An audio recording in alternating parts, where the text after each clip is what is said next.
උසස් පෙළ sannivedanaya හා මාධ්‍ය අධ්‍යයන විෂය 13 ශ්‍රේණියට අදාළ පාඩමක් තමයි අපි කතා කරන්නට යන්නේ. මේ විෂය නිර්දේශන 8 වෙනි පාඩම මහජන සම්බන්ධතා හා සිද්ධි කළමනාකරණය කියන කොටස තමයි අද කතා කරන්නට තියන්නේ. මේකේ අර්ථය මුලින්ම අපි හඳුනා ගන්නවා මහජන සම්බන්ධතා හා සිද්ධි කළමනාකරණය කියන එක අද වෙනකොට විශාල විශේෂ ශ්‍රේෂ්ඨයක් බවට පත් වෙලා තියෙනවා. විශාල ශ්‍රේෂ්ඨයක් බවට පත් වෙලා තියෙනවා මේ කියන කාරණාව.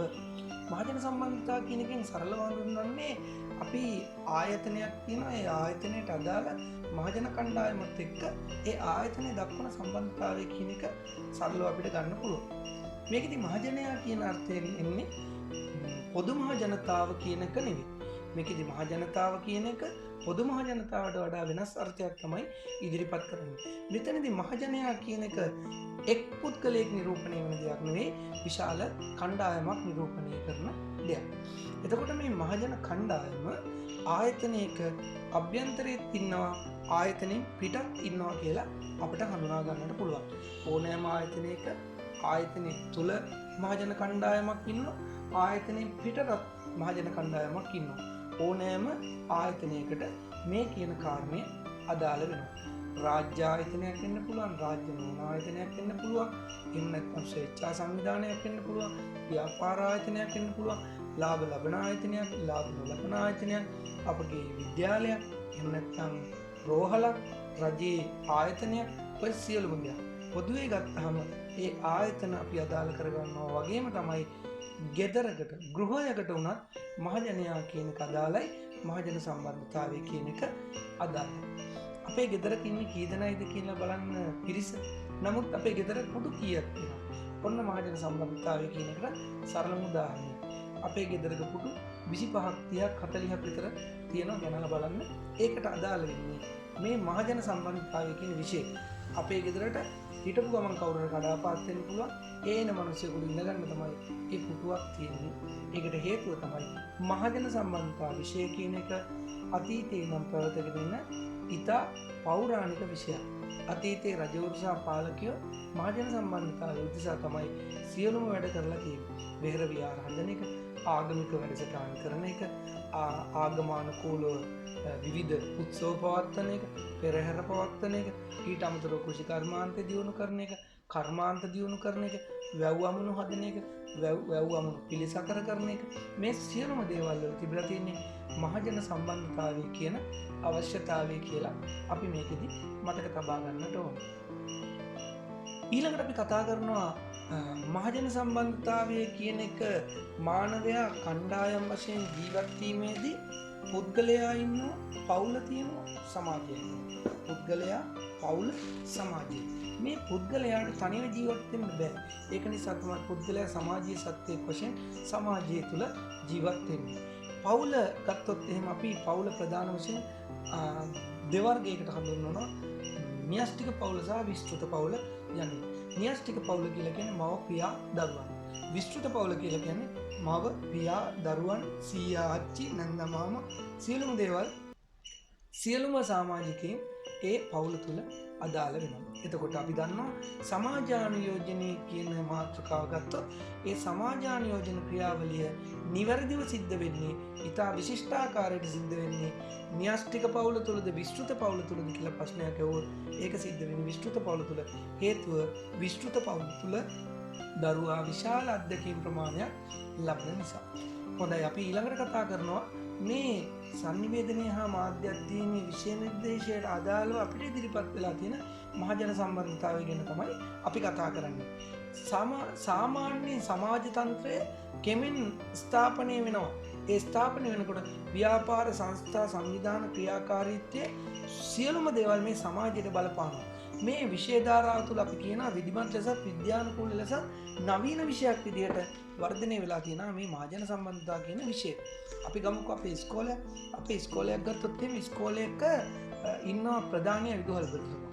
ඊළඟට ඉන්නවා අපේ නියෝජ්‍ය විදුහල්පතිවරු, සහකාර විදුහල්පතිවරු, අංශ ප්‍රධාන, නියෝජ්‍ය අංශ ප්‍රධාන, ඊළඟට ගුරුවරු ඉන්නවා. ඊට අමතරව විද්‍යාලයක් තුල ගත්තොත් එහෙම ඊළඟට ශිෂ්‍ය නායක මණ්ඩලය ඉන්නවා, පන්ති නායකයින් ඉන්නවා, ශිෂ්‍යයින් ඉන්නවා.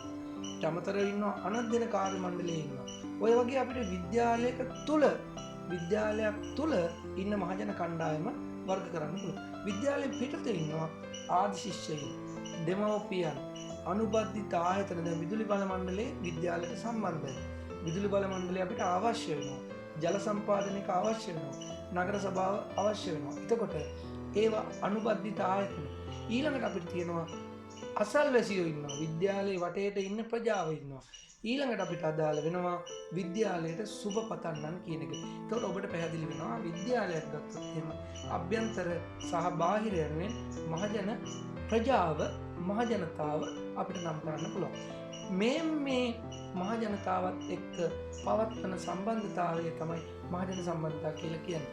මේ සඳහා අපේ විද්‍යාලවල ඉන්න නියෝජ්‍ය විදුහල්පති ප්‍රජා සම්බන්ධතා කියලා පුද්ගලෙක් නම් කරලා ඉන්නේ. නිලධාරියෙක් නම් කරලා ඉන්නේ. එතකොට මේ අපි දන්නා ඕනම ආයතනයක වර්තමානයේ වෙන විට සියලුම ආයතනයක මහජන සම්බන්ධතා වෙනුවෙන් පත් කළ නිසි බලධාරියෙක්, නිසි නිලධාරියෙක්, නිසි තනතුරක් දක්නට ලැබෙනවා. පොලිසිය ගත්තොත් පොලිසියේ ඉන්න මහජන සම්බන්ධතා නිලධාරියෙක්. හමුදාවක් ගත්තොත් එහෙම හමුදාවේ ඉන්නවා යුද හමුදා මාධ්‍ය ප්‍රකාශක, නාවික හමුදා මාධ්‍ය ප්‍රකාශක, ගුවන් හමුදා මාධ්‍ය ප්‍රකාශක, පොලිස් මාධ්‍ය ප්‍රකාශක. මේ සියලුම දෙනා කරන්නේ මහජන සම්බන්ධතා කියන වැදගත් කාර්යභාරය තමයි ඉෂ්ට කරනු ලබන්නේ. බලන්න පෞද්ගලික ආයතනයක් ගත්තොත් පිළිගැනීමේ නිලධාරියෙක් ඉන්නවා. පිළිගැනීමේ නිලධාරියෙක් ඉන්නවා. දුරකථනයට උත්තර දෙන කෙනෙක් ඉන්නවා. මේ සියලුම දෙනා කරන්නේ මහජන සම්බන්ධතාවය. මහජන සම්බන්ධතාවය සඳහා ටිකක් ආයතනයේ ඉන්න හොඳට කතා බහ කරන පිළිවෙලකට ඉන්න කෙනෙක් තමයි අපි යොදාගන්නේ. ඒක සරලව මතක තියාගන්න. එහෙම නැත්නම් එතෙන්ට දාන්නේ නැහැ රොස්සලමින් නැසා ගිහුවා තද වෙන කෙනෙක් දාන්නේ නැහැ මහජන සම්බන්ධතාවයට. එතකොට ආයතනෙම ඉවර වෙනවා. දැන් බලන්න රාජ්‍ය ආයතනවල මේ ආදර්ශය අරගෙන තියෙනවා.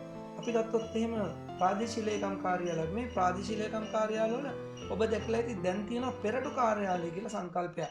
පෙරටු කාර්යාලය කියන සංකල්පය තුළ ඉන්නවා ආයතනය තුළ ඉන්න කාර්යක්ෂමම නිලධාරියෝ ටික එතෙන්ට දාලා ඉන්නවා. එතකොට ඒ අය තමයි එන මිනිස්සුන්ගෙන් අහන්නේ, එන ග්‍රාහකයන්ගෙන්, එන ප්‍රජාවගෙන් අහන්නේ මොකක්ද අවශ්‍යතාවය.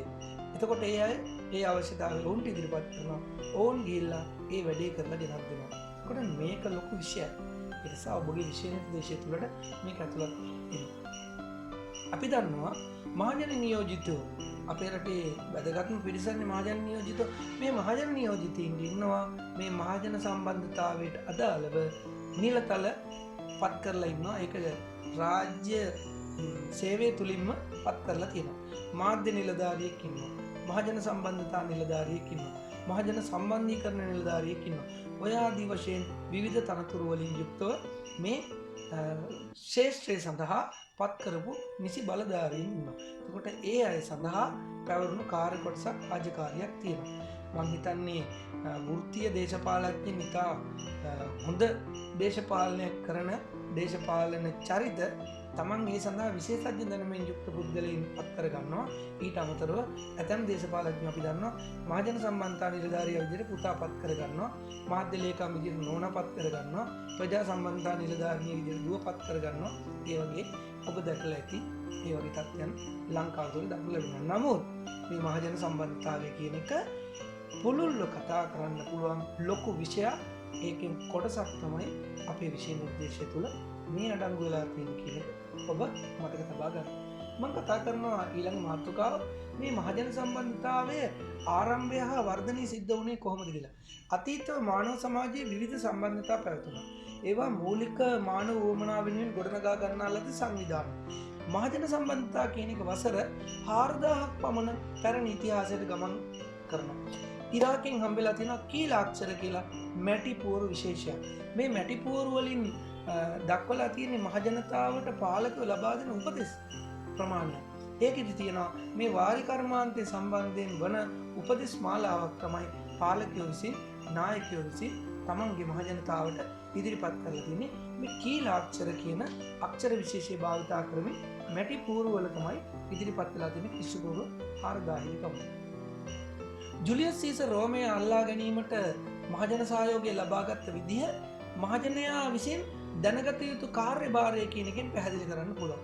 ඒ සඳහා ප්‍රචාරණ උපක්‍රමයක් විදිහට ඔහු භාවිතා කරපු වැකිය තමයි when මම ආමි, with මම දිටිමි, with මම ජයග්‍රහණය කළෙමි කියන එක අපේ විෂය නිර්දේශය තුළ ඉදිරිපත් කරලා තිනවා. ඔබ නිශ්චිත කාරණා විදිහට මේවා මතක තබා ගන්න.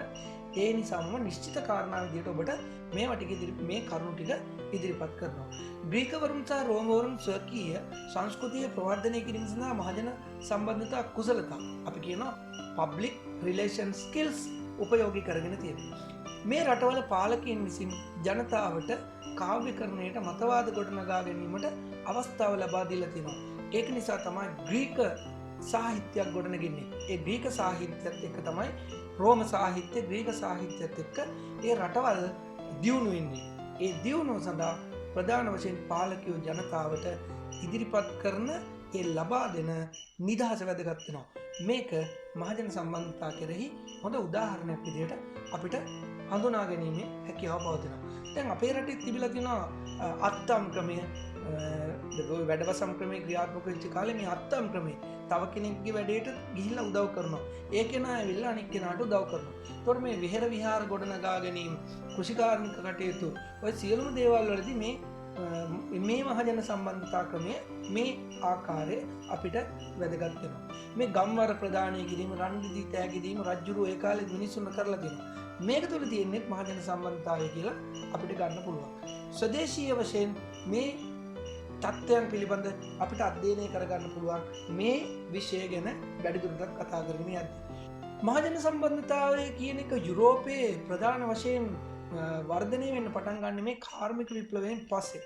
කර්මාන්තශාලා පදනම් කරගෙන ඔබ දන්නවා මේ කාර්මීකරණය ඉස්මතු වෙනකොට, කාර්මීකරණය වර්ධනය වෙනකොට ධනපති පන්තියයි නිර්ධන පන්තියයි බිහි වෙනවා. සේවකයන් සහ සේවා යෝජකයන් අතර ගැටුමක් ඇති වෙනවා.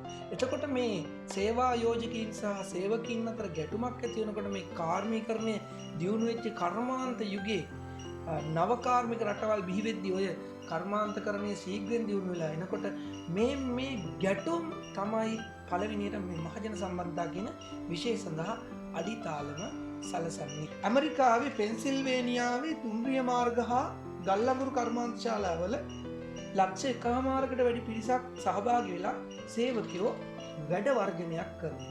එතකොට මේ වැඩ වර්ජනය ක්‍රියාත්මක වුණාට පස්සේ විශාල වශයෙන් මේ කර්මාන්තවල ක්‍රියාකාරීත්වය සඳහා ඒක ප්‍රබල වශයෙන් බලපාන.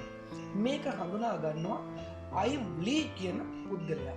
මේ අයිව්ලී කියන පුද්ගලයා ප්‍රථම මහජන සම්බන්ධතා කාර්යාලය පටන් ගන්නවා 1904 වර්ෂයේදී නිව්යෝර්ක් නගරයේ. මේ නිව්යෝර්ක් නගරයේ පටන් ගන්න මේ කාර්යාලය තමයි අපිට මහජන සම්බන්ධතා කියන විෂය සඳහා ප්‍රධානම උදාහරණයක් විදිහට දක්වන්නට පුළුවන් වෙනවා. ඊළඟට මේ පළමුවෙනි සහ දෙවන ලෝක යුද්ධ සමයේ මහජන සම්බන්ධතා පිළිබඳ දැඩි අවධානයක් යොමු වුණා. යුද්ධයෙන් පස්සේ ඒවා තවදුරටත් වේගයෙන් වර්ධනය වුණා කියලා සඳහන් වෙනවා. 1942 දී දෙවන ලෝක යුද්ධයේ අරබයා එල්ම ඩේවිස් විසින් යුද්ධය සම්බන්ධ තොරතුරු බෙදා දීමේ කාර්යාලයක් පිහිටවලා තියෙනවා. ඒ කාර්යාලය දෙවන ලෝක යුද්ධයට මහජන සම්බන්ධතාවයේ මහජනයාගේ සහයෝගය ලබා ගැනීම සඳහා යොදාගත් උපක්‍රමයක්. 1945 දී Public Relations කියන ග්‍රන්ථය රචනා කරනවා එඩ්වඩ් එල් බර්නිස් විසින්. මහජන සම්බන්ධතා පිළිබඳ න්‍යායාත්මක ඔහු විසින් පැහැදිලි කරලා දෙනවා. ඊළඟට මේ බර්නිස් විසින් මහජන සම්බන්ධතා උදෙසා ආචාර විද්‍යාව කියන විෂයේ තියෙන වැදගත්කමක් පෙන්වලා දීලා තියෙනවා. මේ එඩ්වඩ් එල් බර්නිස් කියන චින්තකයා ජීවත් වෙන්නේ 1881-1995 අතර කාල පරාසය තුල. 1950 වර්ෂයෙන් පස්සේ මහජන සම්බන්ධතා වෘත්තියක් විදිහට ලෝපුරා ව්‍යාප්ත වීම ආරම්භ වෙනවා. ඊළඟට විශ්වවිද්‍යාලවල මේක ඉගැන්වීමේ කාර්යය ආරම්භ වෙනවා. වර්තමානය වන විට ආර්ථික, දේශපාලන, සමාජ, පාරිසරික, සංස්කෘතික, නෛතික වැනි සියලු ශේෂ්ඨවල මහජන සම්බන්ධතා සංකල්පය පුළුල්ව ව්‍යාප්ත වෙලා පවතිනවා. මහජන සම්බන්ධතා කියන විෂය ඓතිහාසිකව අධ්‍යයනය කරමින් ජේම්ස් බ්‍රූනික් සහ ටොඩ් හන්ට් කියන චින්තකයන් විසින් ආකෘති 4ක් ඉදිරිපත් කරලා තියෙනවා. පළවෙනි ආකෘතිය තමයි පුවත් නියෝජිත ප්‍රචාරණ ආකෘතිය. 2 මහජන තොරතුරු ආකෘතිය. 3 ද්විමාර්ගික අසමමිතික ආකෘතිය. 4 ද්විමාර්ගික සමමිතික ආකෘතිය. මේ එක් ආකෘතියෙන් කියන්නේ මොකක්ද කියන එක සලකා බැලුවොත් එම පළවෙනි ආකෘතිය පුවත් නියෝජිත එහෙම නැත්නම් ප්‍රචාරණ ආකෘතියෙන් ඉදිරිපත් කරන්නේ 19 වෙනි සියවසේ මහජන මතයට බලපෑම් කිරීමට ප්‍රවෘත්ති නිර්මාණය කරන නියෝජිත ආයතන බිහි වුණා. ප්‍රවර්ධනය යන අදහස මාධ්‍ය ලෝකයේ ඉදිරියට පැමිණෙනවා. ඒ මගින් අතිශෝක්තියට මුල් තැන ලැබෙනවා, සත්‍යයට දෙවැනි තැන ලැබෙනවා. ඒකමාර්ගික sannivedanaයක බලපෑමක් තමයි මේ දක්නට ලැබෙන්නේ කියලා පළවෙනි ආකෘතිය තුලින් ඉදිරිපත්. දෙවැනි ආකෘතිය මහජන තොරතුරු ආකෘතිය කියන එකෙන් ඉදිරිපත් කරන්නේ 20 වන සියවසේදී සත්‍ය හා නිවැරදි ප්‍රවෘත්ති වාර්තාකරණය ඇති අවශ්‍යතාවය මතු වුණා. ඊළඟ කාරණේ sannivedanaya මගින් සැඟවීමක් කරන්න හොඳ නැහැ කියන එක ඉදිරිපත් වෙනවා. මේක ලිබරල් වාදයට එක්කෙන අදහසක්. sannivedanaya නිදාසේ ක්‍රියාත්මක විය යුතුයි කියන එක. ඊට අමතරව ඉදිරිපත් වෙන අදහස තමයි ඒකමාර්ගික sannivedanayak මෙතනදි ඉදිරිපත් වෙනවා. මේකට හේතුව තමයි ඔය මුල් කාලේ ජනමාධ්‍ය වර්ධනය වුණාට ජනමාධ්‍ය තුල ප්‍රධාන වශයෙන් වර්ධනය වුණේ පුවත්පත, ගුවන්විදුලිය වගේ දේවල් තමයි ජනප්‍රිය වුණේ. තුන්වෙනි කාරණේ අපි කතා කරනවා ද්විමාර්ගික අසමමිතික ආකෘතිය. මේ යටතේදී කියන්නේ 1900 දශකයේ වන විට පාරිභෝජන භාණ්ඩ නිෂ්පාදනය වැඩි වුණා. ඉන් නැති වෙන තරංගකාරී තත්ත්වය හමුවේ පටන් ගත්තා ප්‍රචාරණය. අලෙවි කරන sannivedana ඉලක්කයන් ග්‍රාහකයන් මත ක්‍රියාත්මක වෙන්න පටන් ගන්නවා. ඊළඟට විද්‍යාත්මක පෙළඹවීමක් පිළිබඳ අධ්‍යයනය වර්ධනය වෙනවා. කොහොමද මිනිස්සුන්ට දෙයක් දෙන්නේ, දෙයක් කාවද්දන්නේ කියන එක. ඒ සඳහා මනෝවිද්‍යාත්මක ක්‍රම භාවිතා කරන්නට පටන් ගන්නවා. ද්විමාර්ගික sannivedanaය මේකෙදි වර්ධනය වෙනවා. මෙන්න පණිවිඩය ඉදිරිපත් වෙනවා. ඒකට ප්‍රතිචාරත් ලැබෙනවා. ඊළඟට කියනවා අපි sannivedana රටාවට අතිශය බලපෑම් කරන පරිසරයක් නිර්මාණය වෙනවා මේ තුන්වෙනි ආකෘතිය තුල. හතරවෙනි ආකෘතිය ඔහු ඉදිරිපත් කරනවා. ඔවුන් දෙන්නා ඉදිරිපත් කරන ආකෘතිය තුල ද්විමාර්ගික සාමමිතික ආකෘතිය තුල කියන්නේ 1980 වන විට මහජන සම්බන්ධතා විශේෂ වර්ධනය වෙනවා. බලපෑම අහිතකර ලෙස වර්ධනය වුණා. ඒක නිසා ආචාර ධර්ම කියන සංකල්පය වැදගත්. එතෙක් ලෝකයේ පැවති ප්‍රයෝගකාරී ප්‍රචාරණ සංවිධාන ක්‍රම වෙනස් වෙන්න ඕන කියලා අදහසක් ඉදිරිපත් වුණා. ඊළඟට ග්‍රාහකයා සහ සංවිධාන අතර අවබෝධය වර්ධනය කිරීමේ අවශ්‍යතාවය මත වුණා. ගැටුම් නිරාකරණය, සාකච්ඡා, සම්මන්ත්‍රණ, ප්‍රවර්ධනය, සිද්ධි කළමනාකරණය දියුණු වුණා. අන්‍යෝන්‍ය අවබෝධය, අන්‍යෝන්‍ය ගෞරවය ඇති කිරීමේ ප්‍රජාතන්ත්‍රවාදී උවමනාව මත වුණා. මහජන සම්බන්ධතා විෂය සඵලදායී විෂයක් විදියට වර්ධනය වුණා කියන කාරණා ටික තමයි ඔවුන් ඉදිරිපත් කරන හතරවෙනි ආකෘතියෙන් ඉදිරිපත් වන්නේ කියන එක ඔබ හොඳින් අවබෝධ කරගත යුතුයි. ඊළඟ මාතෘකාව විදිහට මම ඉදිරිපත් කරනවා මහජන සම්බන්ධතාවයේ අවශ්‍යතාවය හා වැදගත්කම. මහජන සම්බන්ධතාවයක් අවශ්‍ය වන්නේ යම් ආයතනයක අරමුණු වඩාත් ලාභදායී හා විධිමත් ආකාරයෙන් අත්පත් කර ගැනීමට යොදා ගන්න පුළුවන් sannivedana උපක්‍රමයක් විදිහට භාවිතා කරන්නට තමයි. එතකොට මහජන සම්බන්ධතා සිදු කරන ආකාරය මෙන්න මේ විදිහට අපිට කියන්න පුළුවන්. ෆිලිප් ජේ කිචන් කියන චින්තකයා විසින් තමන් ඉදිරිපත් කරනවා Principles and Practice කියන කෘතියේ මහජන සම්බන්ධතාවල මූලික අවශ්‍යතාවය පිළිබඳ වැදගත් කරුණු පහක් ඉදිරිපත් කරලා තියෙනවා. පළවෙනි කාරණේ විදිහට ඔහු ඉදිරිපත් කරනවා මහජන සම්බන්ධතා කිසියම් කළමනාකරණ කාර්යයක් සිදු කරනවා කියන එක. දෙවෙනි කාරණේ ඔහු කියනවා මහජන සම්බන්ධතා මගින් ක්‍රියාකාරකම් හා අරමුණු රැසක් පුළුල්ව ක්‍රියාවට නංවනවා කියනවා. තුන්වෙනි කාරණේ විදිහට ඔහු ඉදිරිපත් කරනවා මහජන සම්බන්ධතා ද්විපාර්ශ්විකව අන්‍යෝන්‍ය වශයෙන් ක්‍රියාත්මක වෙනවා කියන එක. ඊළඟ කාරණේ විදිහට ඔහු ඉදිරිපත් කරනවා ආයතනයක් හා සම්බන්ධතා පවතින්නේ තනි පුද්ගලයෙක් නෙවෙයි පාරිභෝගිකයා නැතහොත් ජනතාව කෙරෙහි. ඒ නිසා මේ ජනතාව කෙරෙහි මහජන සම්බන්ධතාවයේ වැදගත් කියන එක පෙන්වලා දීලා තියෙනවා. අවසාන කාරණේ පස්වෙනි කාරණේ විදිහට ඔහු ඉදිරිපත් කරනවා මහජන සම්බන්ධතා මගින් ඇති කරනු ලබන සම්බන්ධතාවයේ කෙටිකාලීන දෙයක් නෙවෙයි දිගුකාලීන දෙයක්. මහජන සම්බන්ධතා ඉදිරිපත් කරන්න ඕන, මහජන සම්බන්ධතා සංවිධානය කරන්න ඕන දිගුකාලීන අරමුණු වෙනුවෙන් කියලා ඔහු ඉදිරිපත් කරලා තියෙනවා. මීට අමතරව අපිට කියන්න පුළුවන් මෙහෙම. යම් ආයතනයක් හා මහජනතාව අතර මහජන සම්බන්ධතා ගොඩනැංවීම වැදගත් වෙනවා මෙහිදී. අන්‍යෝන්‍ය අවබෝධය හා හොඳ හිත වර්ධනය කිරීමේ කලාව හෝ විද්‍යාව වශයෙන් මහජන සම්බන්ධතාවය අපිට සලකන්නට පුළුවන්. මහජන සංජානනයේ රුචිකත්වයේ සමග ආයතනික ප්‍රතිපත්තියේ ක්‍රියාත්මක කරන ආකාරය අපිට හඳුනගන්න පුළුවන් වෙනවා මේ මහජන සම්බන්ධතා කියන විෂය අධ්‍යයනය කිරීම තුළින්. මහජනයාට සංනිවේදනය කිරීමට සුදුසු වැඩසටහන් ක්‍රියාත්මක කිරීම සිද්ධ වෙන්නේ මේ මහජන සම්බන්ධතා විෂය හරහා. මේ මහජන සම්බන්ධතා ශේෂ්ත්‍රය හරහා. ඔන්න ඔය කියන කාරණා තමයි අපි නිශ්චිතව මේ පාඩම තුළ වැදගත් ලෙස බලා ගන්නට ඕන වෙන්නේ. මීළඟ මාතෘකාව විදිහට මම ඔබට ඉදිරිපත් කරනවා මහජන සම්බන්ධතා අවශ්‍ය වන අවස්ථා. මහජන ජීවිතය ඵලදායක කිරීම සඳහා ඒකාබද්ධතා ඇති කිරීම තමයි මහජන සම්බන්ධතාවය තුළින් සිද්ධ කරන්න ඕන. පොදුවේ ගත්තාම සියලු ආකාරයේ සාමූහික ක්‍රියාදාම තියෙනවනේ. ගැටලු, මෙහෙයුම්, ජයග්‍රහණ, යම් සිදුවීම් කෙරෙහි ජනතාවගේ සහභාගීත්වය පුළුල්ව ලබා ගැනීමට නම් ආයතනය මේ මහජන සම්බන්ධතා කෙරෙහි අවධානය යොමු කරන්නට ඕන. අපි කතා කරන්නේ මහජන සම්බන්ධතාවය අවශ්‍ය වන අවස්ථා. මීළඟට අවශ්‍යතාවය අවශ්‍ය වන අවස්ථාවක් විදිහට අපිට කියන්න පුළුවන්. නව භාණ්ඩ හා සේවා හඳුන්වා දීමේදී මහජන සම්බන්ධතාවය අවශ්‍ය වෙනවා. ඔන්න එක කාලයකදී පෝස්ටර් ගහගෙන යනවා ශීඝ්‍රගාමී රසය. අපි බලනවා මේ මොකක්ද කියලා. මෙන්න ඊට පස්සේ එනවා ශීඝ්‍රගාමී රසය කියලා කියන්නේ යම් කිසි බිස්කට් කම්පැනියකින් අලුතෙන් හඳුන්වා දෙන බිස්කට් එක. එතකොට අපිට පේනවා නව භාණ්ඩ හා සේවා හඳුන්වා දීමේදී මහජන සම්බන්ධතාවය යොදා ගන්න ආකාරය. තරඟකාරීත්වය පවත්වන අවස්ථාවක ඇතිවන ප්‍රතිවිරෝධයේ ජය ගන්නටත් මහජන සම්බන්ධතාවය අවශ්‍ය වෙනවා. ඊළඟට සංවිධානයක් හා එහි පාර්ශවකරුවන් අතර ඇතිවන මතභේදාත්මක තත්ත්වයන් තියෙනවා නම් ඒවා සමනය කරන්නට අපිට මහජන සම්බන්ධතාවය අවශ්‍ය වෙනවා. ආයතනයක් වෙත ඇතිවන අයහපත් ව්‍යාජ සිද්ධියක්, ව්‍යාජ ප්‍රසිද්ධියක් මත ප්‍රතිරූපයට වන හානි අවම කරන්න පුළුවන් ආයතනය මහජන සම්බන්ධතා ක්‍රියාත්මක කරනවා නම් ව්‍යසනයක්, ආපදා තත්ත්වයක් ඇති වුණාම ජනතාව අදාළ පරිදි දැනුම්වත් කරන්නට මහජන සම්බන්ධතාවය අවශ්‍ය වෙනවා.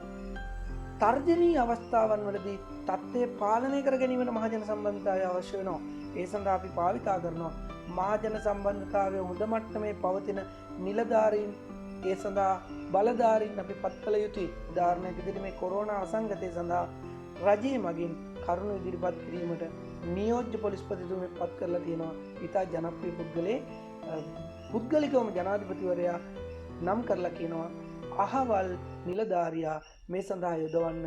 එයා මිනිස්සුන්ට දෙයක් තේරෙන්න කියන්න දන්නවා කියන එක. මහජන සම්බන්ධතා පිළිබඳ හොඳම උදාහරණයක් මම ඔබට ඔය ඉදිරිපත් කරේ. මහජන සම්බන්ධතා පිළිබඳ වැඩිදුර හැදෑරීමට පෙර මේ මහජන සම්බන්ධතාවය කියන එක දැන්වීම් කරන්නේ ඇඩ්වර්ටයිස්මන්ට් වලට වඩා වෙනස් වෙනවා. මේක පිළිබඳ හදාarලා ඉදිරිපත් කරලා කියනවා ජෝසප් ආර් ඩොමිනික් කියන පුද්ගලයා විසින් 2010 දී කරුණු ඉදිරිපත් කරලා තියෙනවා. ඒ කරුණු ප්‍රධාන වශයෙන් මෙන්න මේ ආකාරයට ඉදිරිපත් කරලා තියෙනවා. මහජන සම්බන්ධතා හා දැන්වීම් කරන්නේ එක් සමානකමක් වන්නේ මේ මාධ්‍ය දෙකෙහිම අරමුණ වෙන්නේ පෙළඹවීම කියලා කියනවා. ඒ සඳහා ජනමාධ්‍ය භාවිතා කරනවා. මහජන සම්බන්ධතාවය තුලනොත් පෙළඹවීම කරනවා, දැන්වීම් කරනුත් පෙළඹවීම කරනවා. ඇඩ්වර්ටයිස්මන්ට් එකක් බලපුවම අපිට ඒවා කන්නම හිතෙනවා. අපිට ඒ තැන්වලට යන්නම හිතෙනවා. අපිට ඒවා මිලදී ගන්නම හිතෙනවා. එහෙනම් අපිට පෙළඹවීම කරන්නේ දැන්වීම් කරන්නේ. මෙයා කියනවා මහජන සම්බන්ධතාවය තුලනොත් පෙළඹවීම සිද්ධ කළ යුතුමයි කියන එක. මම හිතන්නේ ඔබට මම ඉදිරිපත් කරන නිශ්චිත කරුණු හොඳින් වටහා ගැනීම ඉතා වැදගත් වෙනවා. මේ පාඩම තුල හොඳින් අවබෝධ කරගෙන නිශ්චිත කරුණු පමණයි මම ඉදිරිපත් කරන්නේ. මේ කියන නිශ්චිත කරුණු ඔස්සේ ඔබ අමතර කරුණු ලබා ගත යුතුයි. දැන්වීම් කරණය ජනමාධ්‍ය භාවිතා කරන අතර මහජන සම්බන්ධතා සඳහා ජනමාධ්‍ය හා යන්ත්‍ර සහායක සංවේදන ක්‍රමද භාවිතා කරනවා. මහජන සම්බන්ධතාවය සඳහා දැන්වීම් විතරක් භාවිතා කරලා වැඩක් වෙන්නේ නැහැ. මහජන සම්බන්ධතාවය සඳහා අපිට පුළුවන් පුද්ගලාන්තර සංවේදනයේ පවා යොදා ගන්න. අපි යම් කිසි ව්‍යසන තත්ත්වයකදී ජනතාව ඒකේ මුදා ගන්න දැන්වීම් විතරක් දැම්මම මිනිස්සු ඒක බලන්නේ නැහැ.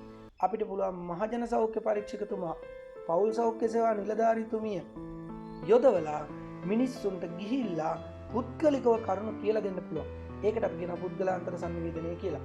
ඊට අමතරව පුළුවන් යොදා ගන්න වීදි නාට්‍ය කණ්ඩායම්, දැනුවත් කිරීමේ කණ්ඩායම්, දැනුවත් කිරීමේ වැඩසටහන්, වීඩියෝ වැඩසටහන්, චිත්‍රපට ප්‍රදර්ශන, මේ වගේ වැඩසටහන් යොදාගෙන අපිට ජනතාව දැනුම්වත් කිරීම කරන්නට පුළුවන් ඉතා සාර්ථකව. දැන්වීම් කරණය මහජන සම්බන්ධතා වගේ පුද්ගලාන්තර සංනිවේදනය භාවිතා කරන්නේ නැහැ. දැන්වීම් කරණය සඳහා අනුග්‍රාහකත්වය අවශ්‍ය වෙනවා. ඒ වුණාට දැන්වීම් කරණය සඳහා ඍජුව මුදලක් වැය වෙනවා. මහජන සම්බන්ධතා සඳහා මුදල් වැය වෙන්නේ නැහැ කියන්න බෑ. මහජන සම්බන්ධතා සඳහා මුදල් වැය වෙනවා. නමුත් මහජන සම්බන්ධතා දැන්වීම් කරණයට වඩා අලෙවිකරණයට වඩා ප්‍රචාරණයට වඩා වෙනස් සංකල්පයක්. උදාහරණයක් විදිහට අපි කොයි වෙලාවකවත් දැකලා නැහැ. ඔබට අවශ්‍ය බෝධි පූජා සියල්ලම නිවැරදිව ඉටු කර ගැනීම සඳහා වැඩි බලයක් සහිත අහවල් බෝධි පූජාව කියලා අපි අහලා නැහැ. ඒ කියන්නේ අපි දැන්වීම් කරණයේ මගින් ඉදිරිපත් කරන්නේ නිශ්චිතව භාණ්ඩයක් හා සේවාවක්. අපි දැකලා තියෙනවා පෞද්ගලික විද්‍යාල පිළිබඳ පෞද්ගලික පාසල් පිළිබඳ දැන්වීම් දැකලා තියෙනවා රූපවාහිනිය. හැබැයි අපි දැකලා නැහැ නේද? අපේ ඉස්කෝල දැන්වීම් දානවද?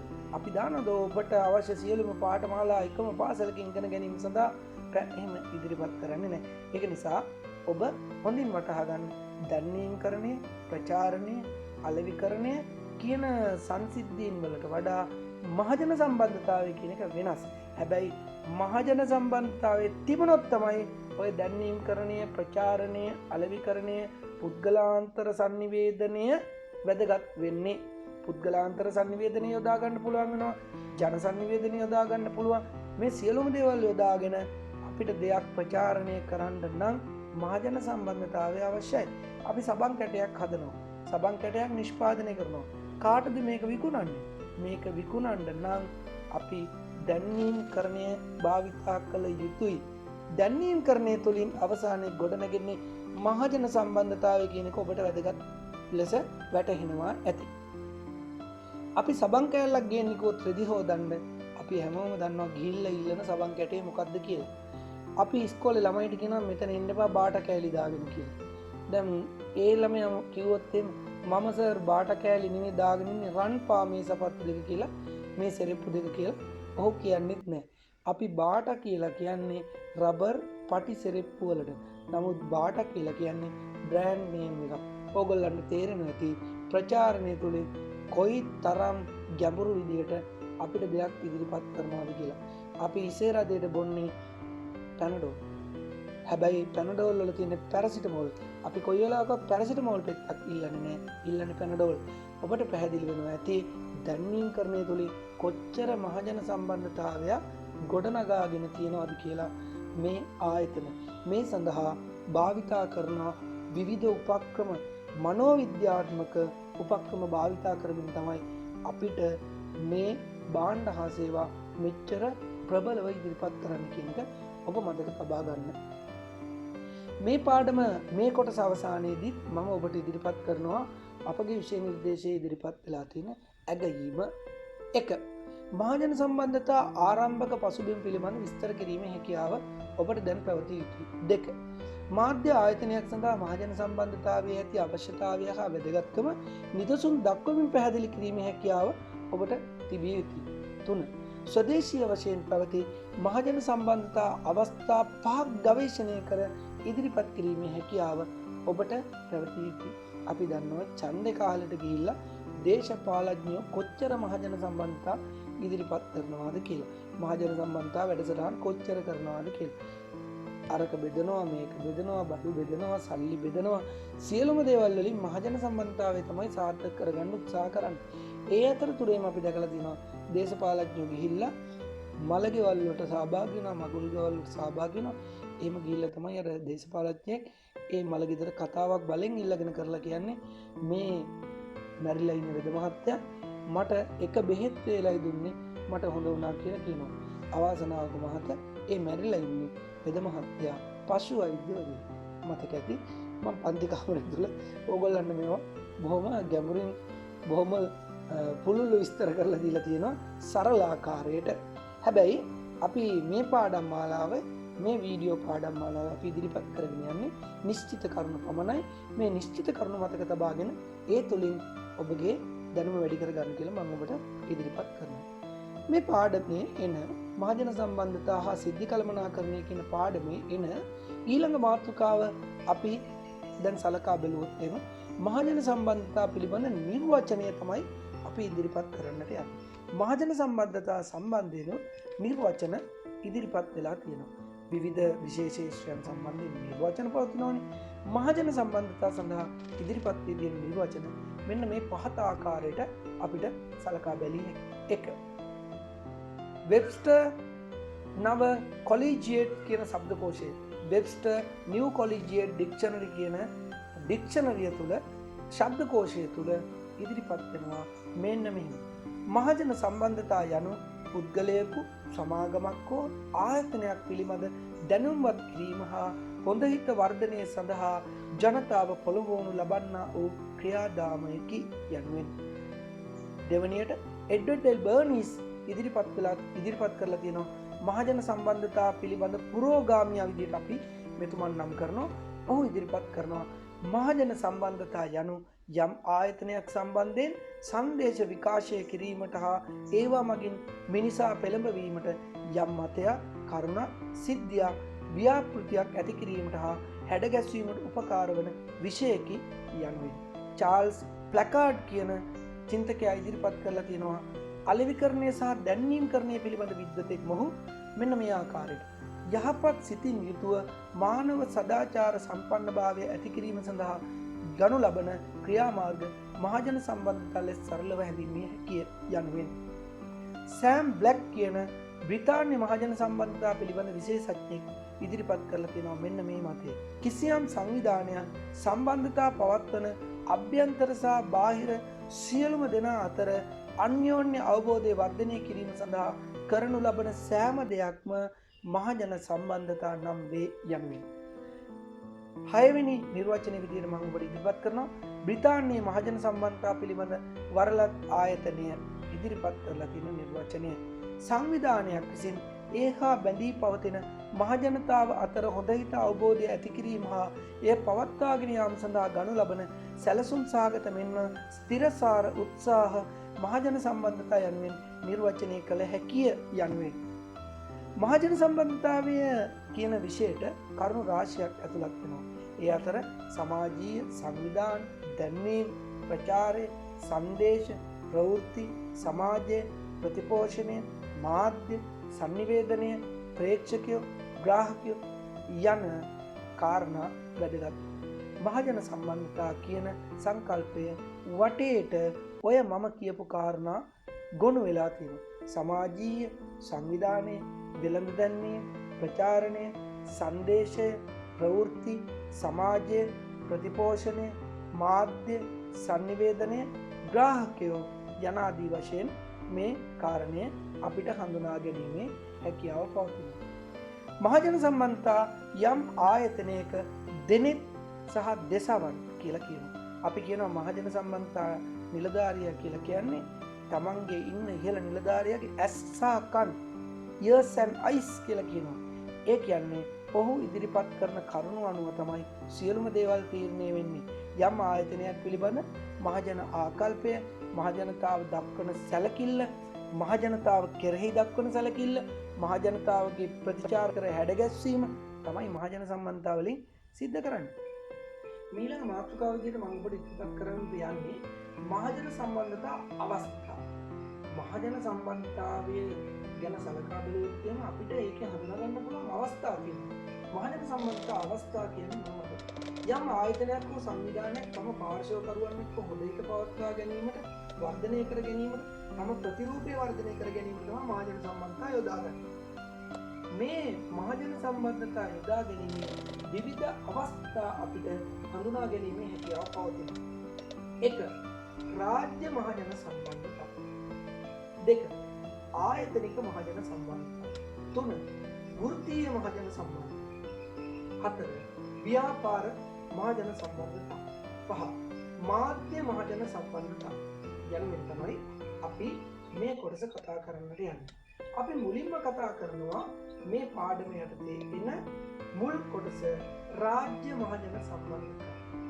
රාජ්‍ය මහජන සම්බන්ධතා ජාතික වශයෙන් යොදා ගන්නත් පුළුවන්, අන්තර්ජාතිකව යොදා ගන්නත් රාජ්‍ය රට තුළ යොදා ගන්න පුළුවන්, අන්තර්ජාතිකව යොදා ගන්න පුළුවන්. රාජ්‍ය මහජන සම්බන්ධතා ප්‍රධාන වශයෙන් අන්තර්ජාතිකව රාජ්‍ය දෙකක් හෝ කිහිපයක් අතර ඇති කර ගන්නා සම්බන්ධතා විදිහට තමයි අපි සලකන්නේ.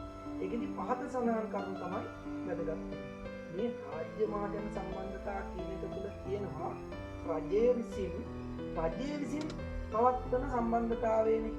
එතකොට ඊට අමතරව මේකෙදී අපි කතා කරන්නේ රජය විසින් තවත් රාජ්‍යයන් සමග පවත්වන සම්බන්ධතාවය යන්වෙන් තමයි අපිට විශේෂ නිර්දේශය ඉදිරිපත් වෙලා තියෙන්නේ.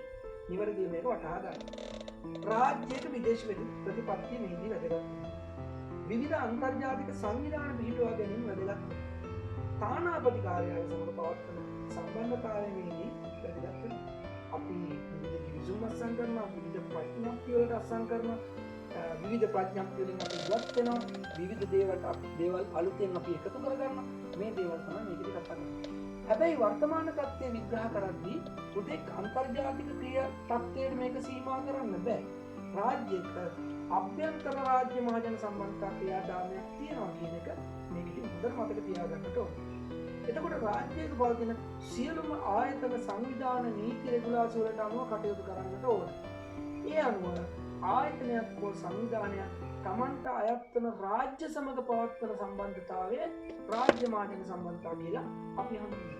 මේකෙදී මෙන්න මේ කියන කාරණා කෙරෙහි අවධානය යොමු කරනවා. රාජ්‍යයේ අභ්‍යන්තර නීති පද්ධතිය ගැන අපි සලකා බලන්නට ඕනේ.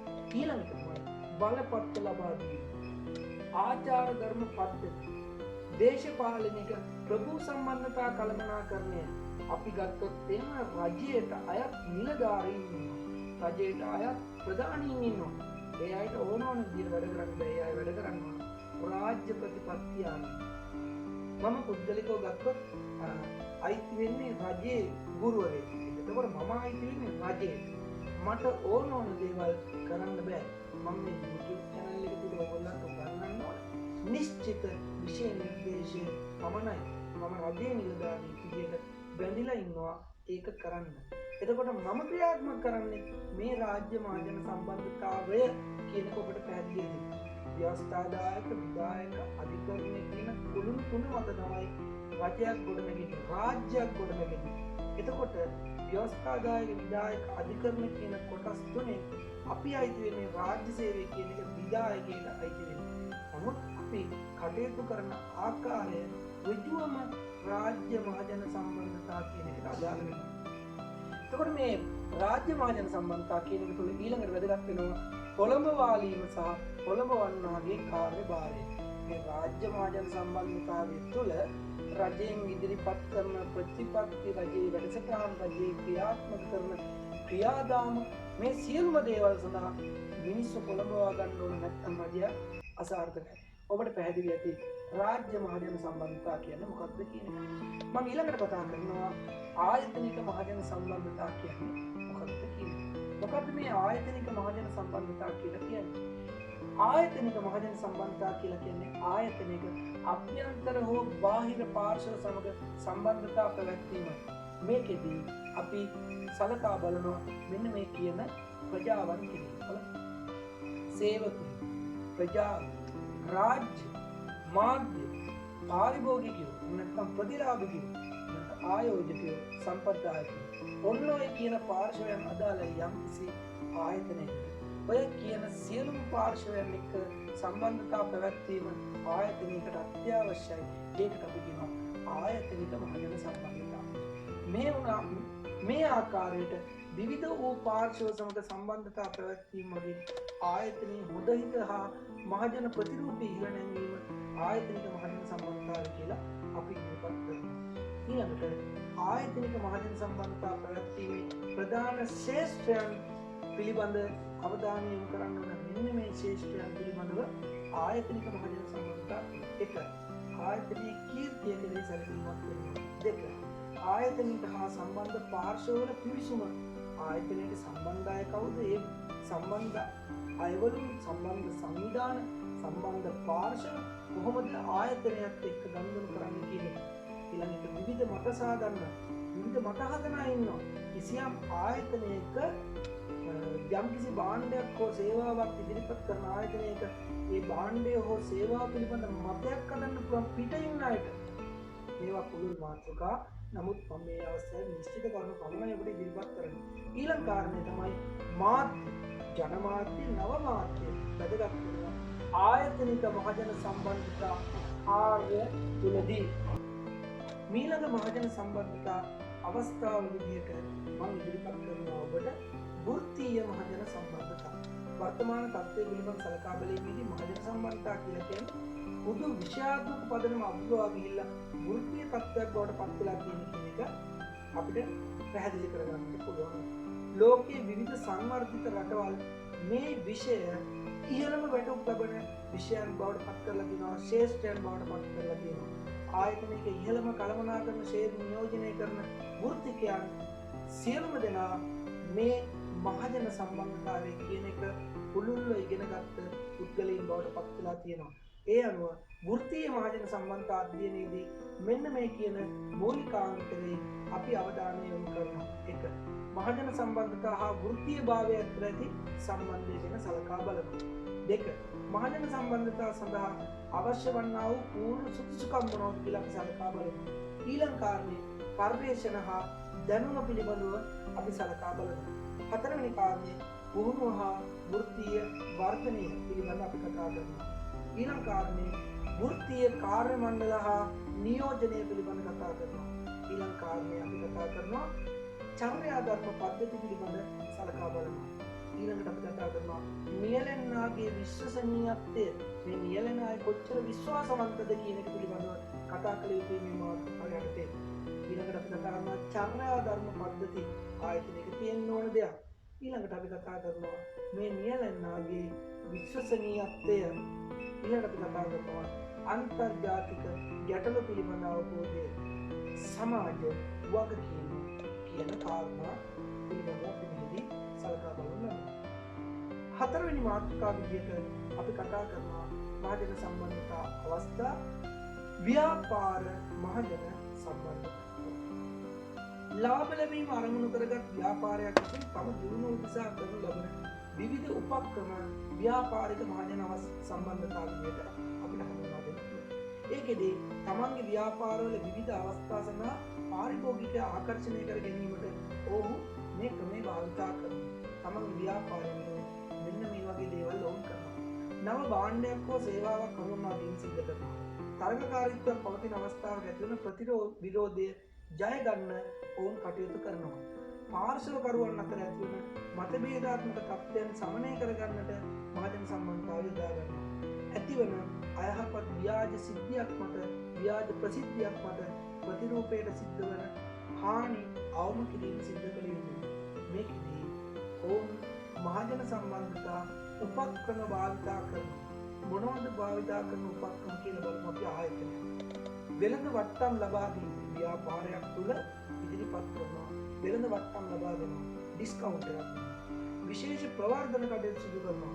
එකක් ගත්තම දෙකක් නිකන්. තුනක් හතරක් අමුණලා තියෙනවා, එකක් විලදී ගන්නවා, අනික නිකන්. මේ වගේ දේවල්. ආයතනික සමාජ වගකීම් පිළිබඳ ව්‍යාපෘති ක්‍රියාවට නංවනවා. ඊළඟට මාධ්‍ය ප්‍රචාරණය සිදු කරනවා. වෙළඳ ප්‍රදර්ශන පවත්වනවා. මහජන සම්බන්ධතා උදෙසා මාධ්‍ය සම්බන්ධතා පැවැත්වීම කරනවා.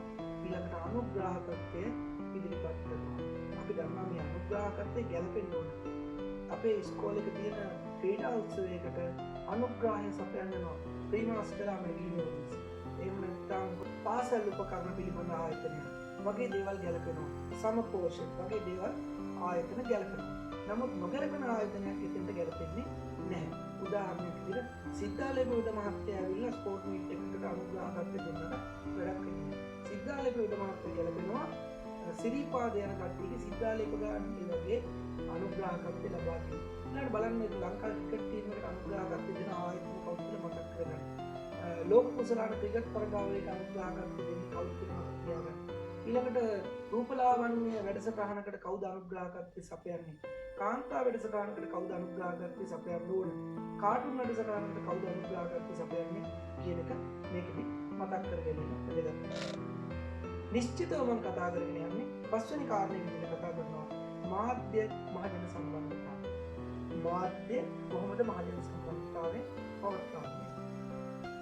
ආයතනික හොඳ හිත හා මහජන ප්‍රතිරූපයේ වර්ධනය කිරීමේලා ප්‍රධාන කාර්යයක් ඉටු කරන්නේ මාධ්‍ය මගින් තමයි ප්‍රතිරූප හදන්නේ, ප්‍රතිරූප දිලින්නේ, ප්‍රතිරූප කඩන්නේ, ප්‍රතිරූප වලට යම් කිසි බලපෑම් කරන්නේ, ඒක තුල හැලහැප්පීම ඇති කරන්නේ මාධ්‍ය විසින්.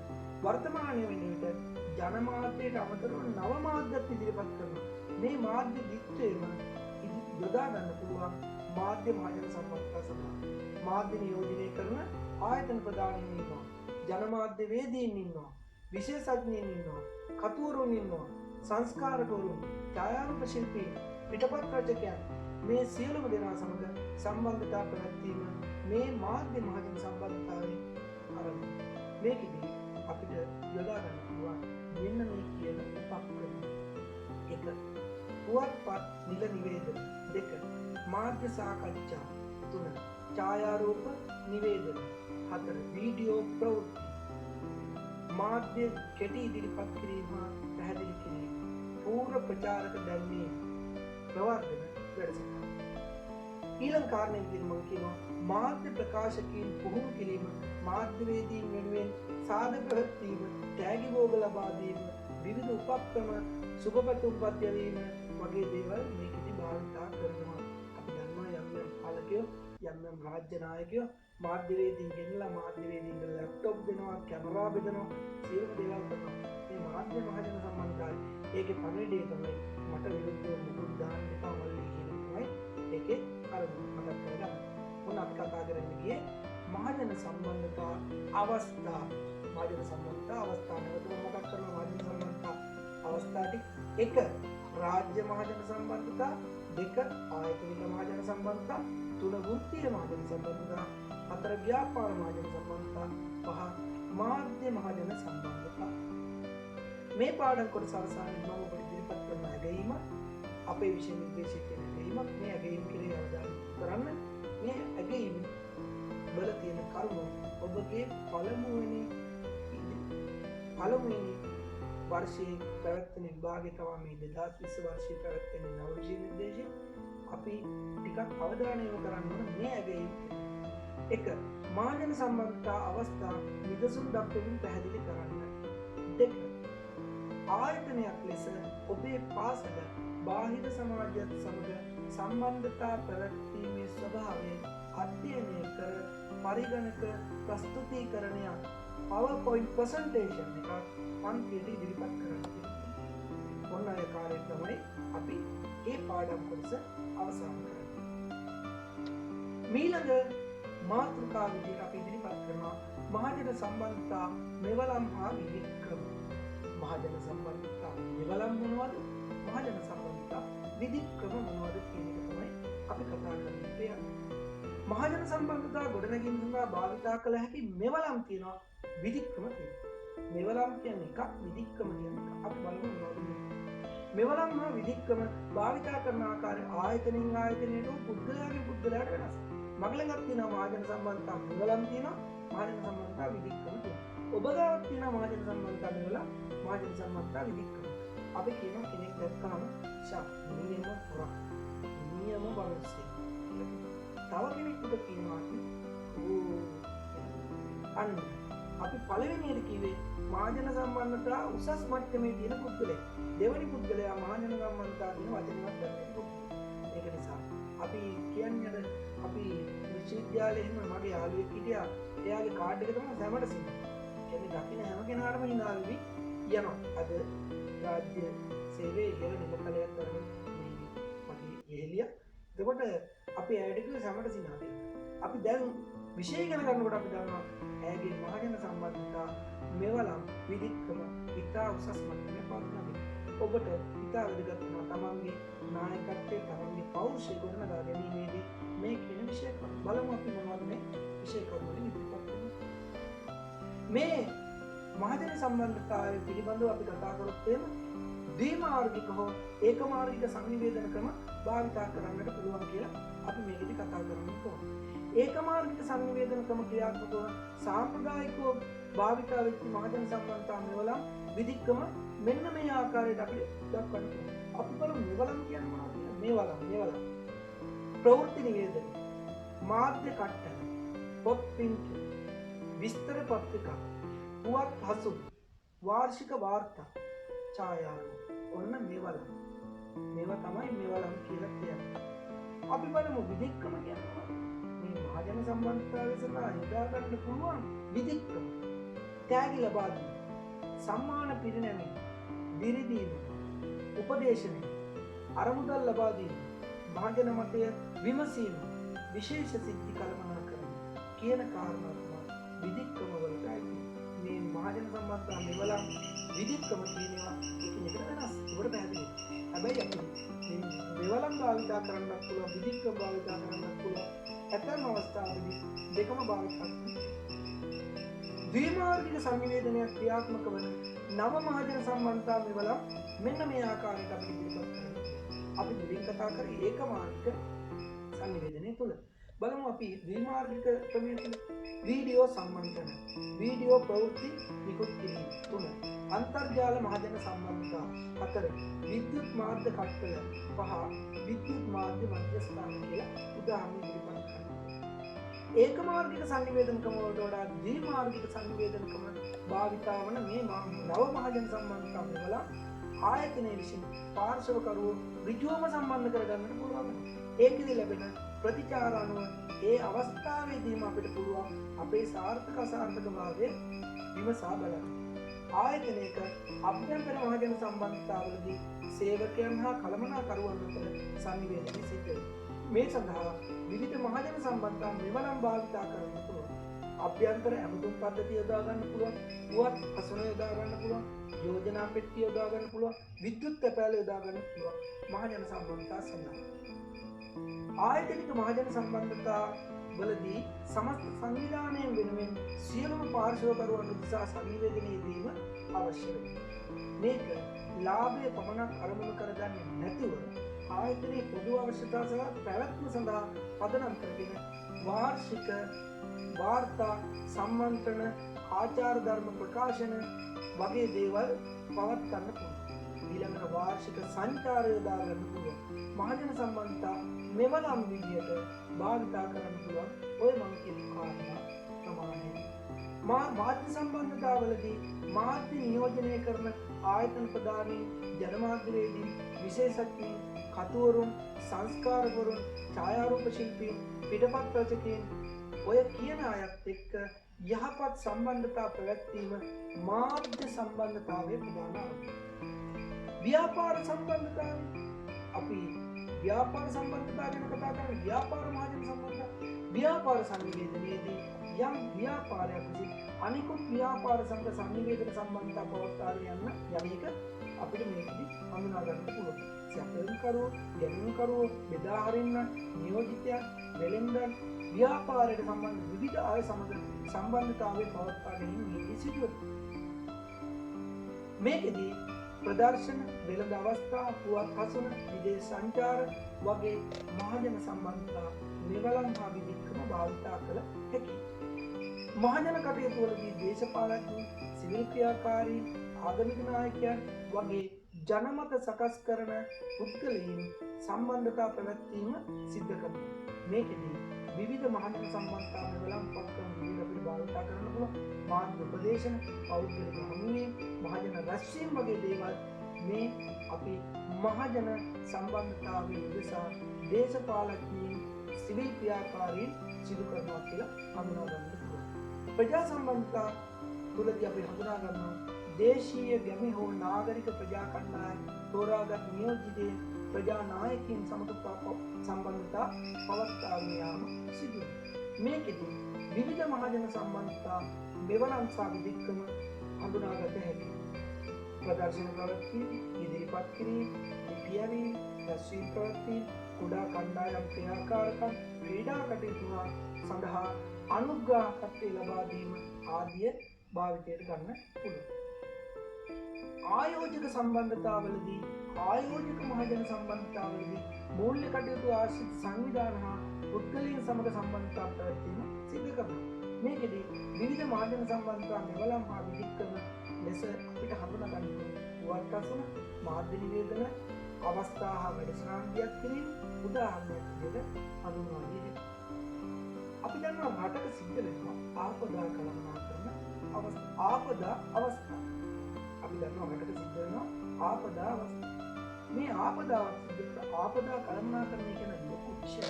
ආපදා කළමනාකරණය කියන ලොකු විෂය තුළ අපිට පුළුවන් ක්ෂණිකව වෙනස් වන තත්ත්වවලදී ආයතනයට අනුබද්ධ පාර්ශවයට සංවේදනය කිරීම සඳහා යහපත් සම්බන්ධතා පවත්වා ගැනීමත් සඳහා මේක යොදා ගන්න. විවිධ මහජන සම්බන්ධතා මෙවලම් හා විධික්‍රම විදියට අපිට මේක යොදා ගන්න පුළුවන්. මාධ්‍ය සාකච්ඡා, පුවත් නිවේදන, දැනුම්වත් කිරීම, ආපදා තත්ත්වවලදී ආරක්ෂක අංශ, රෝහල්, ප්‍රවාහනය, ජනමාධ්‍ය හා ප්‍රජා සම්බන්ධීකරණය සිදු කිරීම මේ ආපදා කළමනාකරණය කියන අවස්ථාවේදී මහජන සම්බන්ධතාවයන්ට අදාළ වෙනවා.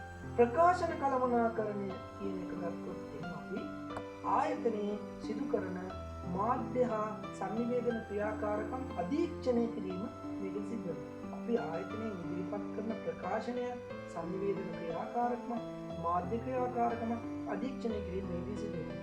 විවිධ මහජන සම්බන්ධතා මෙවලම් හා විධික්‍රම විදියට අත්පත්‍රිකා සකස් කරනවා, අත්පත්‍රිකා බෙදා හරිනවා, අභ්‍යන්තර සංග්‍රහ, පුවත් හසුන, මාධ්‍ය නිවේදන, වෙබ් අඩවි සකස් කරනවා, Viber group, WhatsApp group වගේ දේවල් හදාගෙන ආයතනය තුල සිදුවන ප්‍රකාශනයන් අපි කළමනාකරණය කරනවා. මේකට අමතරව ගුවන් විදුලි හා රූපවාහිනී සාකච්ඡා, සංගීත වැඩසටහන්, ප්‍රශ්න විචාරාත්මක වැඩසටහන්, කවි, කෙටි කතා, ප්‍රබන්ධ, චිත්‍ර තරඟ, සංගරා, විනෝද ගමන්, චාරිකා වගේ දේවල් මේ මහජන සම්බන්ධතාවයට අපිට යොදා ගන්නට පුළුවන්. බලන්න හැම ක්‍රියාවලියකම තියෙන අනුග්‍රහය කවුද කියලා. මම දැක්ක පාරේ යන ත්‍රිවිල් එකක් පාර ත්‍රිවිල් එකේ පිටිපස්සේ ගහලා තියෙනවා වීදුරේ අනුග්‍රහය මහජන බැංකුව. හරියට මහජන සම්බන්ධතාවය.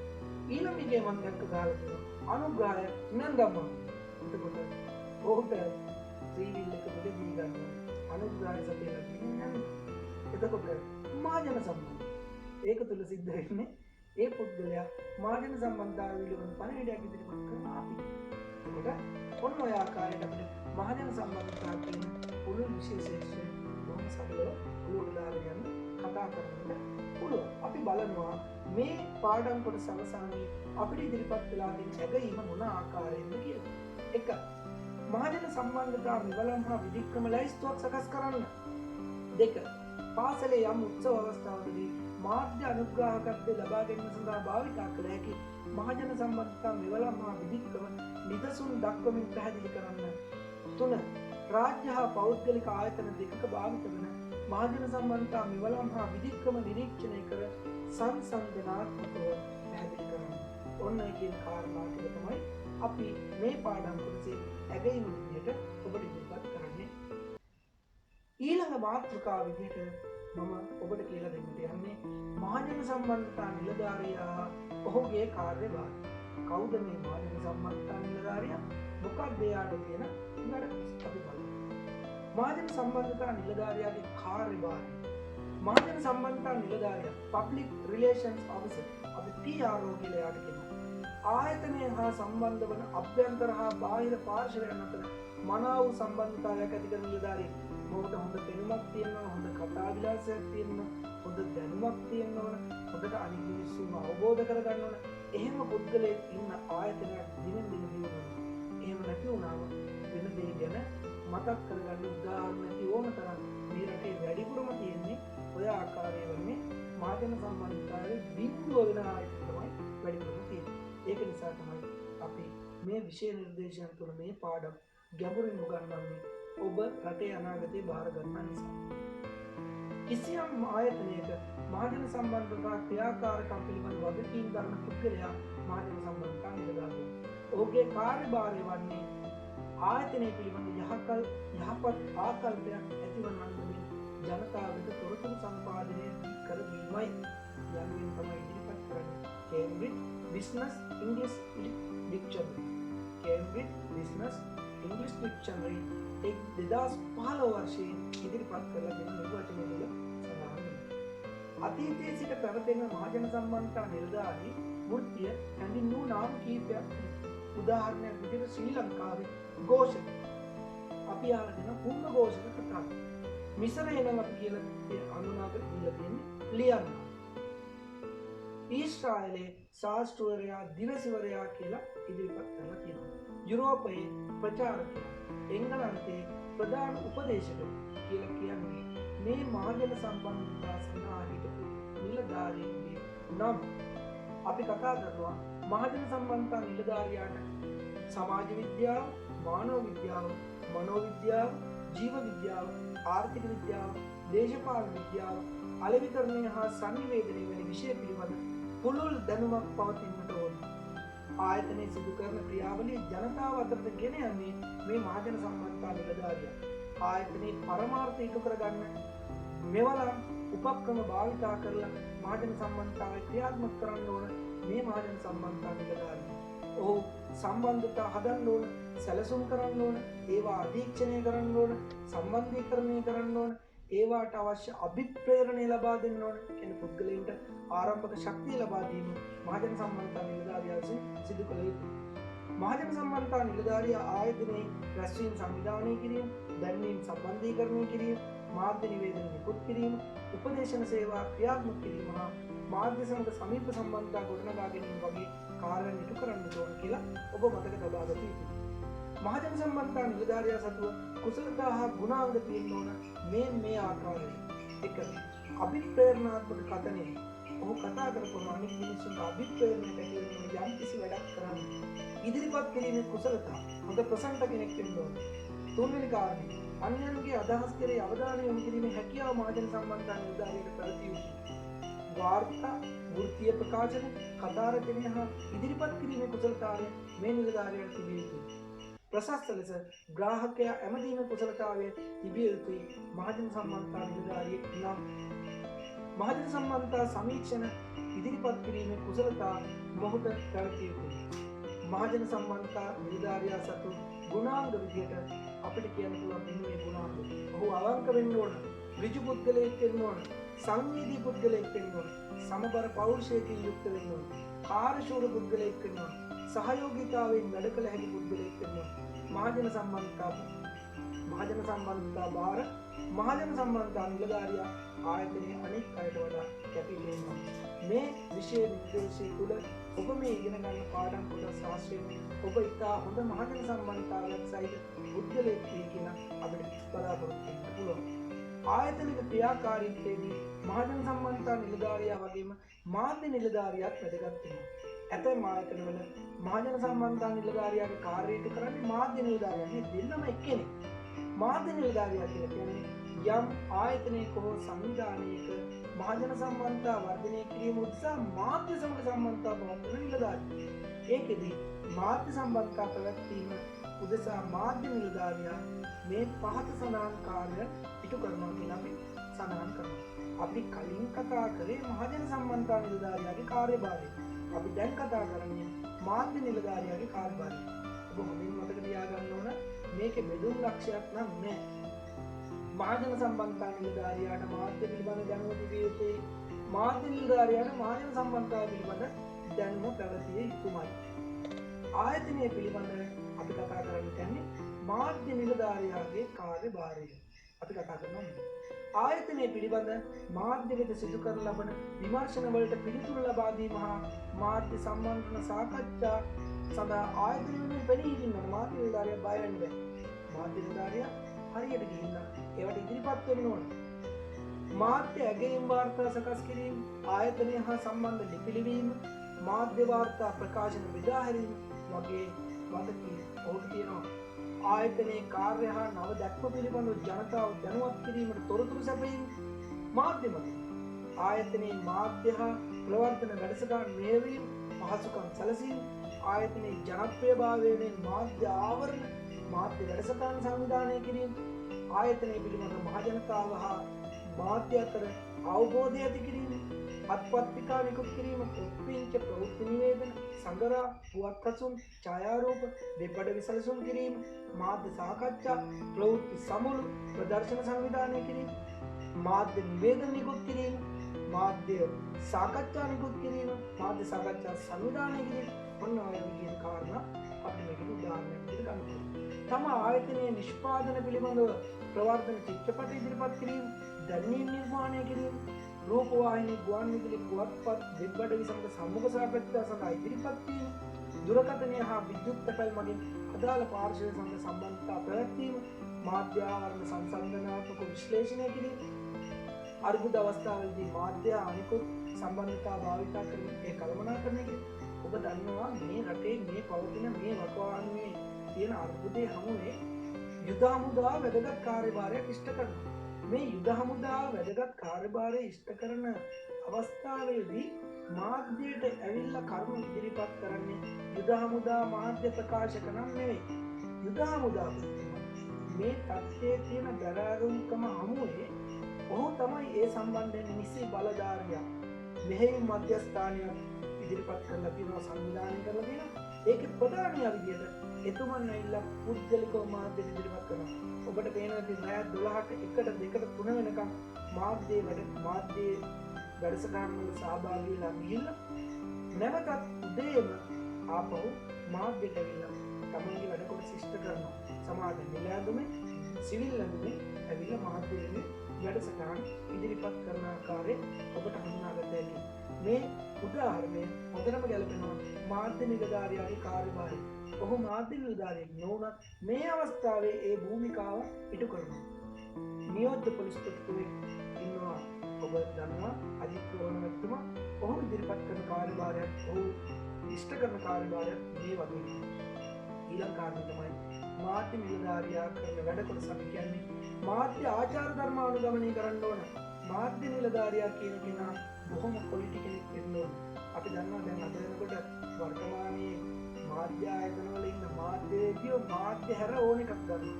අහන්න ඕන ප්‍රශ්නෙක් තාම අහන්න ඕන නැති ප්‍රශ්නෙක් තාම සදාචාරාත්මක නොවන දේවල් තමයි තමන්ගේ මාධ්‍ය ආයතනයේ හිමිකරුවාගේ ඕනෑපාකම් වෙනුවෙන් තමයි මාධ්‍ය ක්‍රමයේ යෙදෙන්නේ. යෙදෙනකම් ඒක ගැන කියනවා.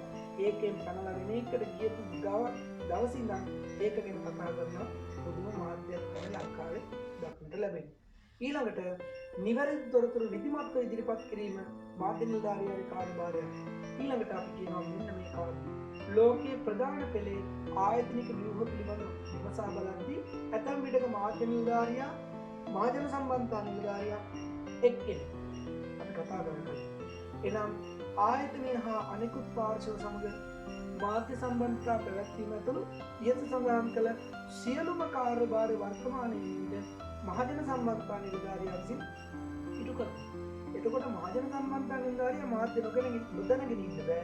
මාධ්‍ය නිලධාරියා මහජන සම්බන්ධතා දැනගෙන ඉන්නත් ඕන. මාධ්‍ය නිලධාරියා මාධ්‍ය ප්‍රකාශන ඉටු කිරීම සුවිශේෂී තත්ත්වයක් විදිහට හඳුනා ගන්නවා. වර්තමානයේ වනිට ආයතනයේ මුහුණ දෙන අර්බුදවලදී ආයතනයේ හොඳ හිත හා මහජන ප්‍රතිරූපය ආරක්ෂා කර ගැනීම සඳහා මාධ්‍ය සාකච්ඡා පවත්වමින් අනුබද්ධ පාර්ශ්ව දැනුම්පත් කිරීමේ කාර්ය කරන්නේ මාධ්‍ය ප්‍රකාශකයා විසින්. මේ පාඩම් කොටස අවසානයේ අපි යනවා ඇගෙනීමට මහජන සම්බන්ධතා නිලධාරියා හා ඔහුගේ කාර්යභාරය පිළිබඳ විස්තර කරන්න ඔබට දැන් හැකියි. 2. තෝරාගත් ආයතනයක මහජන සම්බන්ධතා නිලධාරියාගේ කාර්යභාරය නිරීක්ෂණය කරන වාර්තාවක් ඉදිරිපත් කරන්න කියන කොටස තමයි ඉදිරිපත් කරන්නේ. මේ පාඩම් කොටසේ එන මහජන සම්බන්ධතා හා සිද්ධි කළමනාකරණය කියන පාඩමේ අපේ 8 වෙනි පාඩමේ මහජන සම්බන්ධතා කියන කොටස ඔන්න ඔය ආකාරයට සාකච්ඡා කරලා අවසන් කරනවා. ඊළඟට අපිට කතා කරන්න තියෙන්නේ සිද්ධි කළමනාකරණය. මේ වීඩියෝ පාඩම් මාලා මම ඔබට ඉදිරිපත් කරලා තියෙන ගුරුත්වයේ සම්බන්ධ සඳහන් නිශ්චිත කරුණු නිශ්චිතව ඉදිරිපත් කිරීම පමණයි මම ඔබට ඉදිරිපත් කරන්නේ. සවිස්තරාත්මක කරුණු ඉදිරිපත් කිරීමට කාලය සහ ඉඩ අපිට හරස් වෙන හින්දා අපි පන්ති කාමරය තුළ ප්‍රබලව මේ මාතෘකා කතා කරලා තියෙනවා.